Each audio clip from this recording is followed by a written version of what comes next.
mama yangu pia tuna uwezo wa kwenda kwenye sherehe, na kuna aina ya macho ambayo tukitazamana mimi na mama yangu tunakuwa tunaongea lugha moja. Like I know when she's looking at me with this face, with this look, hapa anamaanisha fuck you, au hapa anamaanisha tutaenda kuongea vizuri nyumbani. That's my mama. That's my mother. Mimi na mama yangu tunaweza kuzungumza kwa macho, kwa kutazamana tu, na nikajua okay, what I'm doing right now is not right. I have to stop it.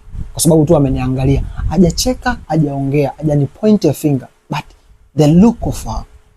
Bro, jirani yetu alikuwa na sherehe. So tulienda kwenye sherehe. Mamangu wakati tunaingia kwenye ule ukumbi, alikuwa amenishika mkono hivi akaniambia, "Ernest my boy, behave. Tunaingia kwenye ukumbi, please. Usifanye chochote ambacho hao wenyeji hapa hawajakuruhusu." And I told her like, "Mom, I'm going to behave. I promise you." Sisi tukapata nafasi ya kualikwa kwenda kwenye kula pamoja na wenye shughuli kwenye meza moja ya chakula. Unajua utoto tena, nichezee hiki, nichezee kile, nikasukuma soda ikamwagika kwenye meza yote pale pa. Sasa mama yangu alikaa position ambayo hawezi kuniongelesha, alikuwa ananitazama. Yaani mimi nilipokaa na yeye ndo amekaa kwa kule kwa mbele. Kwa hiyo alinitazama tu. Na the way she was looking at me ilikuwa inasema tutaongea vizuri nyumbani. Today I'm gonna kill you. Believe me. This is embarrassment. Total embarrassment. And I was saying, "Mama, I'm sorry." I was looking at her, lakini kwa macho ambayo namwambia, "Mama, I'm sorry. No, I'm sorry."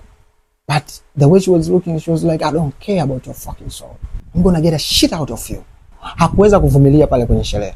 Mama yangu ana ile kawaida kwamba anataka kukupa adhabu mbele za watu, lakini anataka aonekane kwamba hakupi adhabu wala hakuchukii. So she was calling me like this, "Ernest, come here.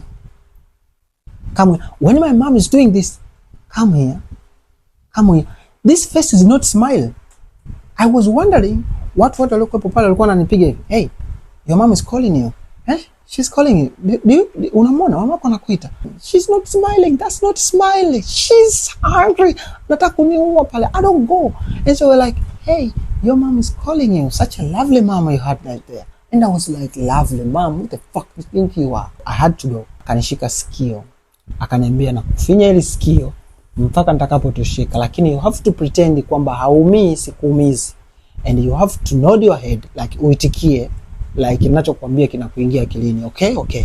So she was pinching my ears like it was like, nilikuambia usinitie aibu, usiniaibishe. Look what you did. Sikio langu lina burning sensation right now.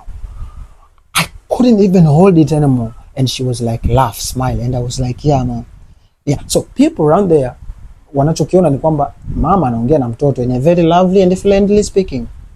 Na alivyoniachia lile sikio akaniambia, "Ondoka taratibu kwa kusmile na usilishike tena sikio lako.